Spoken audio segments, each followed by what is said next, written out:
I remember the eerie silence that filled the dimly lit room where I found myself lying, helpless and bewildered. The smell of antiseptic lingered in the air, mingling with the muffled cries and whispered prayers of others who endured the same torment.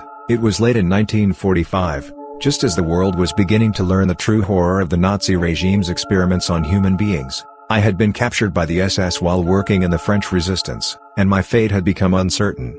They called it Project Somnus, a sinister initiative in which the boundaries of reality and nightmare blurred under the guise of scientific advancement. Instead of elucidating the mysteries of the human psyche, they sought to dominate it, using sleep as their medium. I had heard the hushed discussions from the guards, their cruel laughter echoing in the corridors. They believed they could control dreams, bend will, and turn minds into mere instruments of war.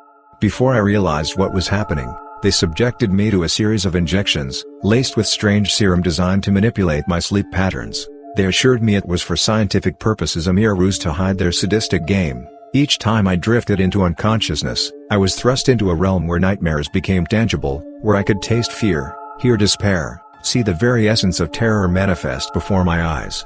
In these induced dreams, I navigated through grotesque landscapes resembling hell itself. Buildings twisted unnaturally, their silhouettes jagged against a blood-red sky, the ground pulsating beneath me as if alive with the screams of lost souls. Shadows danced and morphed, taunting me with faces I recognized, friends and family who had perished in the wake of the Nazi regime. Their expressions were filled with anguish, as if crying out for justice, urging me to escape, to reveal the truth about their atrocities. But the more I fought against these visions, the more powerful they became. I realized with growing horror that these nightmares weren't merely illusions. They were the manifestations of my deepest fears, twisted and amplified by the serum running through my veins. The scientists, observing this experiment, took notes, their faces devoid of empathy, eyes glinting with the thrill of dominance over another human being.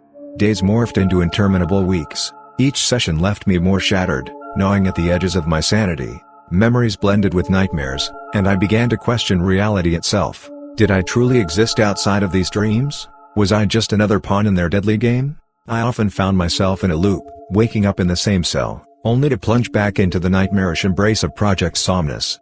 There was one particularly vivid night when I encountered an apparition, a figure cloaked in shadow, yet somehow radiating warmth, a flicker of hope amidst the despair. It spoke without words, transmitting a sense of resilience, urging me to hold on, to fight back against the darkness that threatened to consume me. I realized then that I wasn't just battling for myself, I was fighting for everyone who had suffered at the hands of this brutal regime, past victims, and those yet to befall their cruelty.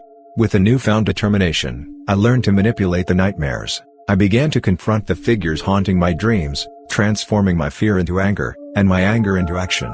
I would not be merely a subject in their deadly experiments. I refused to let them trivialize my existence. As I battled my way through these harrowing nights, I hatched an escape plan. I understood the scientists' routines, I observed their complacency, assuming that their control over me was absolute. I bided my time, waiting for the right moment. The very next time I found myself hurtling into a nightmare, I acted decisively, harnessing the knowledge I gained from confronting my fear. In a storm of adrenaline, I broke free from the confines of my mind and awoke in the real world, taking the guards by surprise. The adrenaline surged through me like a wild current as I fought tooth and nail for my freedom, spurred on by the spirits of those who had been lost. I managed to escape the facility, crawling through the cold, dark embrace of night as I fled from the horror of Project Somnus.